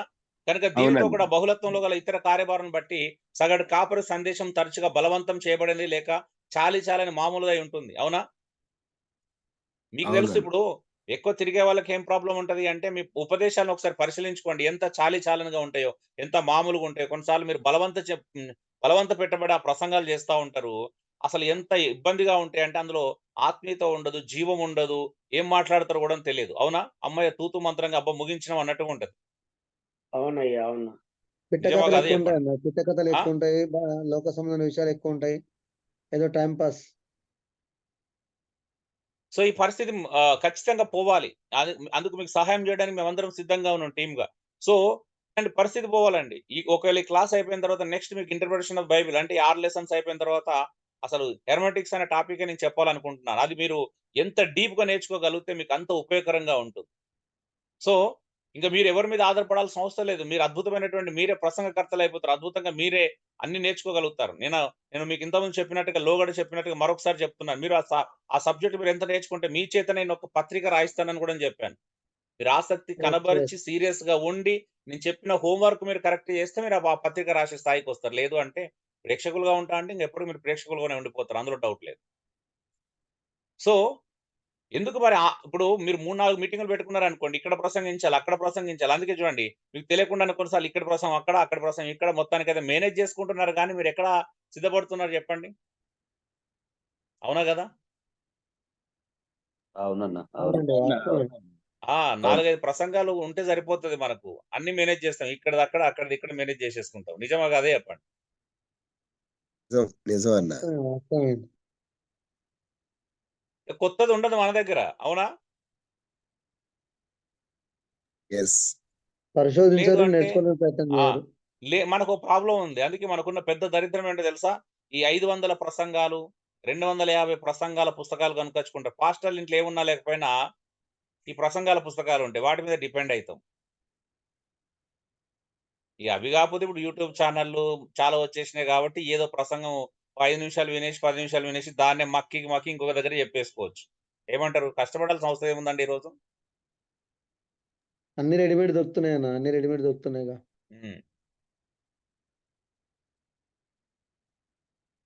మనం 2 మినిట్స్ మ్యాగీని చేసేసినాం ప్రసంగాలను. అవునా? అవును, ఈజీగా ఫాస్ట్ ఫుడ్.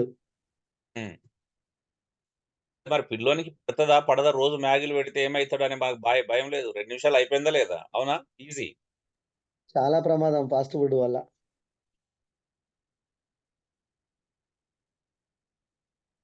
బలమైన ఆహారం ఇస్తున్నామా? జంక్ ఫుడ్ పెట్టేస్తున్నాం కదా! Fast food, junk food. అది వానికి క్యాన్సర్ తీసుకొస్తదా? లేకపోతే ఊబకాయం తీసుకొస్తదా? మరొకటి తీసుకొచ్చి వాడు నాశనం అవుతాడా? ఏమైపోతాడనే మనకు భయం, బాధ ఏం లేదు. ఫుడ్ పెట్టినామా లేదా? అవునా? మొత్తానికైతే ఫుడ్ పెట్టినాం ఆ రోజు. ఏమంటారు? అవునండి, అలాగే ఉంది ఇప్పుడు పరిస్థితి అయితే. అవునవునండి.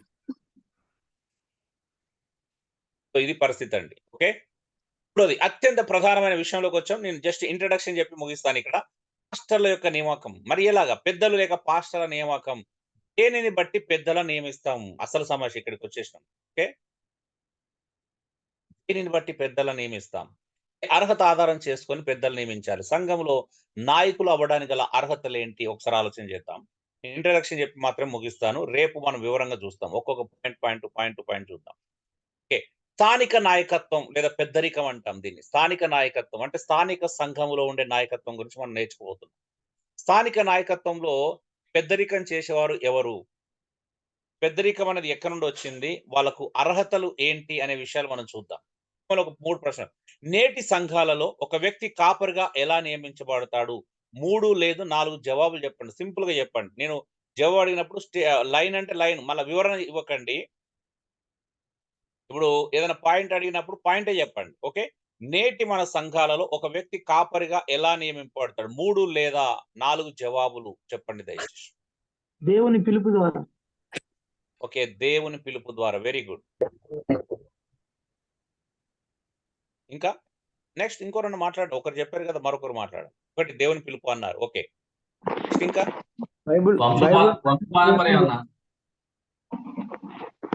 కాబట్టి బ్రదర్ చెప్పండి. ఒక్కసారి మాట్లాడు. ఒకరి తర్వాత ఒకరు మాట్లాడండి బ్రదర్. ఒకరి తర్వాత ఒకరు మాట్లాడు. వారసత్వ పరంగా వారసత్వ పరంగా. ఓకే. అంటే సాక్ష్యం కలిగిన వాడు. సాక్ష్యం కలిగిన వాడు. ఓకే. థియాలజికల్ ట్రైనింగ్ చేసుకొని వచ్చి అన్నవారు. థియాలజికల్ ట్రైనింగ్ ఇవ్వాలి. వెంకటేష్ గారు చెప్పండి. దేవునికి సమర్పించుకొనటం వలన. సత్యాన్ని అన్వేషించి సత్య మార్గంలో వెళ్లేందుకు ప్రయత్నం చేసిన వాడైతే బాగుంటుంది. నేను ఎవరైతే బాగుంటుందనేది నా ప్రశ్నే కాదు. నేను అడుగుతున్న ప్రశ్న నేటి దినాలలో అక్కడ మీరు చూడండి, స్క్రీన్ చూడండి దయచేసి అందరు. నేను ఎక్కడ ప్రశ్న అడుగుతున్నాను ఎక్కడ సెట్ కాకపోతే ఇక ఫాస్టర్ గా సెట్ అవుతుంది. దేవునికి సమర్పించుకొనటం వలన. అడుగుతుంది మీరు మంచిగా. నేటి సంఘములలో ఒక వ్యక్తి కాపరిగా ఎలా నియమించబడతాడు, ఎలా నియమించబడుతున్నాడు? ఇప్పుడు నేను ప్రస్తుత సంఘాల గురించి మాట్లాడుతున్నాను. నేటి ప్రస్తుత సంఘాలలో ఒక వ్యక్తి కాపరి కావాలంటే ఎలా నియమించుకుంటున్నారు, ఎలా నియమించబడుతున్నారు? 3 లేదా 4 జవాబులు చెప్పండి. టాలెంట్. ఓకే. సంస్థల ఆధీనంలో సంస్థల సేవకులుగా నియమిస్తున్నారు. ఓకే. నాయకుల మాట వింటే నేను ఓకే చెప్పండి. బ్రతుకు తెరువు కోసం కూడా బైబిల్ పట్టుకుంటున్నారన్న ఇప్పుడు. ఓకే. బతుకు తెరువు వల్ల నేను అంటే అదే. ఓకే. దేవుని పిలుపు ద్వారా. పిలుపు వచ్చేసింది, పిలుపు గురించి వచ్చేసింది. ఇంకా కొత్తగా చెప్పండి ఇంకేమన్నా. పిలుపు అనేది ఒకటి. ఓకే. రెండోది బైబిల్ ట్రైనింగ్. ఓకే. ఇంకా ఇలాంటివి అన్నట్టు. అంటే ఒక చిన్న చిన్న విషయాలను బట్టి కానీ ప్రపంచవ్యాప్తంగా క్రైస్తవ. ఓకే. Very good brother. దర్శనం. Very good. భారముతో ఎదగాలని ఎదిగించాలని. నో అసలు ఆ పాయింట్ లేదు ఇక్కడ. ఓకే. దర్శనం అంటే ఇప్పుడు సరే, మీకు ఇంకొక కొంచెం ప్రశ్న మార్చి అడిగితే మీకు కొంచెం ఈజీగా అర్థమవుతుందేమో. ఎగ్జాంపుల్ చెప్తున్నారు. ఇప్పుడు మీ స్థానిక సంఘంలో కానీ ఎవరైనా ఒక విశ్వాసం మీ దగ్గరికి వచ్చి, అన్నా పాస్టర్ గారు నన్ను దేవుడిని సేవ చేయాలనుకుంటున్నాను అని అడిగిండు అనుకో, మీరు ఏమని ప్రశ్నిస్తారు? పోనీ దేవుని పిలుపు లేకుండా చేయమని. పిలుపు లేకుండా చేయటం కదా. పిలుపు ఉందా అని ప్రశ్న అడుగుతారు. అవునా? నీకు పిలుపు ఉందా? ఇప్పుడేమన్నా పిలుచుకున్నాడా అని ప్రశ్న వస్తుంది. అవునా? రెండో ప్రశ్న అవునవును. ఏమొస్తుంది సహజంగా? ఇంతకుముందు చెప్పినట్టు బ్రదర్ చెప్పినట్టు మీకు దర్శనం ఏమన్నా వచ్చిందా? దర్శనం ఉందా అని అడుగుతారు. అవునా? అవును. మూడో ప్రశ్న ఏముంటది? నీకేమైనా థియాలజికల్ ట్రైనింగ్ చేసినావా? బైబిల్ ట్రైనింగ్ ఏమైనా చేసినావా? ఆ! నీకు పిలుపో, దర్శనం ఉంటే ఇలాంటి ట్రైనింగ్ చేయాల్సి వస్తది అనేది ట్రైనింగ్ అనేది ఒకటి మూడోది మనం తీసుకుంటాం. నిజమా కాదా చెప్పండి? అవునండి. సో దేవుని వాక్యం మీరు ఉంచాలండి. మీరు చెప్పినటువంటి కారణాలు మీరు చెప్పినటువంటి కారణాలు కొన్ని ఉన్నాయి. అయితే ప్రప్రథమంగా ప్రధాన విషయాలు ఇప్పుడు ఒక ప్రశ్న అడుగుతున్నప్పుడు ఏంటి అంటే యూనివర్సల్‌గా ప్రధానమైనటువంటి ప్రశ్నలే జవాబులే మనం తీసుకుంటాం పరిగణలోకి. ఓకే. యూనివర్సల్‌గా ఉండే జవాబులే మనం పరిగణలోకి తీసుకుంటాం. సో, మనం ఎన్ని చెప్పినా ఒక 4 ప్రధాన పాత్ర పోషిస్తున్నాయనేది వాస్తవమైనటువంటి విషయం. అవి మీకు అందరికి మీరు చెప్పిన విషయాల నుంచెల్లే నేను చూపిస్తున్నాను. ఇక్కడ ఇది ఆపేద్దాం. రేపు మనం డీటెయిల్‌గా తెలుసుకుందాం. నంబర్ 1 పిలుపు. ఏదైనా గాని ఒక సేవ చేయాలంటే, ఒక కాపరి గావాలంటే, సంఘ నాయకుడు గావాలంటే, ఒక పరిచర్యకు రావాలంటే ఫస్ట్ మనల్ని అడుగుతున్నటువంటి ప్రశ్న ఏందంటే, "నీకు పిలుపుందా?" అనేటువంటి ప్రశ్న రైజ్ అవుతది. రెండోది తర్ఫీదు ట్రైనింగ్ ఏమన్నా చేసినావా? బైబిల్ ట్రైనింగ్ ఏమన్నా చేసినావా? హ్మ్. అదే పిలుపు అన్న, విజన్ అన్న ఒకటే దర్శనం. ఓకే. తర్ఫీదు ఉందా? రెండోది. ట్రైనింగ్ ఉందా అని అడుగుతారు. మూడోది మీరు చెప్పలేదు చూడండి. మీరు సేవకులై ఉండి అసలు ఈ జవాబు చెప్పలేదు. అభిషేకం ఉందా అని అడుగుతారు. అవునా? ఆర్డినేషన్ అయిందా? ఎవరైనా ఆర్డినేషన్ ఇచ్చారా? అదేంటండి మీరు సేవకులై ఉండి జవాబు చెప్పలేదు. అభిషేకం గురించి మాట్లాడలేదు ఎవరు. అవునా? అవునవునన్న వాస్తవం. నాలుగోది సంపూర్ణ కాల పరిచర్యన ఫుల్ టైమ్ మినిస్ట్రీవేనా నువ్వు? సో, ఫుల్ టైమ్ మినిస్టరా? పార్ట్ టైమ్ మినిస్టరా? ఎందుకంటే మినిస్ట్రీలో పరిచర్యకుడు నువ్వు పాస్టర్ కావాలంటే కంపల్సరీ ఫుల్ టైమ్ మినిస్ట్రీ చేయాలి. అవునా? హలో! అవునయ్యా, అవును. ఓకే. ఈ 4 ప్రధానమైనటువంటి పాత్ర పోషిస్తున్నటువంటి విషయాలు. ఓకే. ఇప్పుడు ఎగ్జాంపుల్ నేను ఒక మాట చెప్తున్నాను. ఒకరోజు ఒక సహోదరుడు మాట్లాడుతున్నాడు నాతో. మాట్లాడుతూ బ్రదర్ మీరేం చేస్తారని నేను సేవలో ఉన్నానని చెప్పిన. సేవలో ఉన్నారంటే ఏ మినిస్ట్రీ తరపున చేస్తున్నారని నెక్స్ట్ ప్రశ్న వచ్చింది. నేను ఏ మినిస్ట్రీ తరపున చేయట్లేదని ఇండిపెండెంట్‌గా స్వతంత్రంగానే దేవుని కొరకు నేను పరిచర్య చేస్తున్నానని చెప్పాను. చెప్పగానే మరి సపోర్ట్ ఎలాగండి అని అడిగాడు వెంటనే. ఎలా పోషించబడుతున్నారు? మీరు ఇండిపెండెంట్‌గా చేస్తున్నట్లయితే ఏ సంస్థ తరపున చేయకపోయినట్లయితే మీరు ఎలా పోషించబడుతున్నారు అని అడిగాడు. నేనన్నాను నేను జాబ్ చేసుకుంటున్నానండి. నాకు ప్రైవేట్ లిమిటెడ్ కంపెనీలో ఒక జాబ్ చేస్తున్నాను అని చెప్పాను. చెప్పగానే వెంటనే ఆయనేమన్నాడో తెలుసా అండి? ఆయన రియాక్షన్ ఏంటో తెలుసా? ఓహో! అయితే మీరు సువార్థికులన్నమాట అని చెప్పేసి దీర్ఘం తీశాడు. దాని అర్థం ఏంటి? సేవకుడు వేరే పని చేయొద్దండి. పని చేసుకుంటూ పరిచర్య చేస్తే వాళ్ళని పాస్టర్స్ అన్నారు. ఏమనాలా? సువార్థికుడు సువార్థికులు అంటారు. పాస్టర్ కావాలంటే ఏం చేయాలా? అన్ని వదిలిపెట్టుకోవాలి అన్ని వదిలిపెట్టుకొని అనేది రావాలి. ఆయన ఆలోచన. ఆయన ఆలోచన. అవునా? ఆయన ఒక్కడి ఆలోచన చాలా మంది ఆలోచన. అవునా? చాలా మందికి ఉంది ఆలోచన అన్న. ఓకే. ఇది చూడండి పరిస్థితి. మరి ఇవి ఎంతవరకు వాక్యానుసారము, ఎంతవరకు వాక్యానుసారం కాదు, వీటిని ఎంతవరకు బైబిల్ అలో చేస్తుంది, ఎంతవరకు పరిమితి ఇచ్చింది, పర్మిషన్ ఇచ్చింది. వీటితో పాటు ఇంకేమన్నా సేవ చేయాలంటే అవసరమైనయా? ఈ 4 ఉంటే సరిపోతుందా? సేవ చేయాలంటే ఒక వ్యక్తి కాపరి గావాలంటే, పాస్టర్ గావాలంటే, సేవకుడు గావాలంటే, సంఘ కాపరి గావాలంటే, బిషప్ గావాలంటే ఈ 4 ఉంటే సరిపోతుందా? 4తో పాటు అదనం ఇంకా ఇంకేమన్నా క్వాలిటీస్ ఉండాలా? ఒకవేళ ఆ క్వాలిటీస్ ఉంటే సరిపోతుందా? ఆ క్వాలిటీస్‌తో పాటు ఈ 4 కూడా ఖచ్చితంగా ఉండి తీరాల్సిందేనా? ఆ! లేదు ఆ క్వాలిటీస్ లేకపోయినా ఈ 4 ఉంటే సరిపోతుందా? లేదు ఈ 4 మొత్తానికి అవసరం లేదు. ఆ క్వాలిటీస్ ఉంటే సరిపోతుందా? అసలు బైబిలు ఈ విషయంలో ఏం మాట్లాడుతుంది? ఎంతవరకు బైబిల్ బోధిస్తుంది? ఎంతవరకు బైబిల్ దేన్ని సపోర్ట్ చేస్తుంది? బైబిల్ దేని గురించి మాట్లాడుతుంది? హ్మ్. అనేది మనం రేపు పరిశీలన చేయబోతున్నాం. బైబిల్ ఏం మాట్లాడుతుంది? చూడండి ఈ ప్రశ్న ఉంది గదా! మరి ఆది సంఘంలో నాయకులు లేక, పెద్దలు లేక, పాస్టర్‌లు ఎలా నియమించబడ్డారని మీరనుకుంటున్నారు అనే దగ్గర మనం రేపు దాని మీదకెళ్ళి మనం స్టడీ చేసుకుంటూ ఎళ్తాం. లేఖనం టు లేఖనం ప్రతి పాయింట్ చూసుకుంటూ ఎళ్తామండి. ఇప్పటిదాకా మనం హిస్టరీ, బ్యాక్‌గ్రౌండ్ కొంత మనము దీని పునాది వేసుకున్నాం లీడర్‌షిప్‌కి. సో, ఎక్కడి నుంచి ఎలా స్టార్ట్ అయింది. ఇప్పుడు వాక్యానుసారమైనటువంటి ట్రెడిషనల్ నాయకత్వం చూసాము. చరిత్రలో నాయకత్వంలో ఎలా మార్పులు జరిగాయో చూసాం. మళ్ళీ ఇప్పుడు బైబిల్ దగ్గరికెళ్తున్నాము. వీటి నుంచెల్లి పరిశీలన చేసుకుంటూ, ఈ 4 విషయాలను పరిశీలిస్తూ, మళ్ళీ మన వాక్యంలోకి లోతుగా వెళ్ళడానికి మనం ప్రయత్నం చేస్తాం రేపు. కాబట్టి అందరూ రేపు సిద్ధపడి టైంకు రావాల్సిందిగా మిమ్మల్ని అందరినీ బ్రతిమలాడుకుంటున్నాను. Thank you. God bless you all.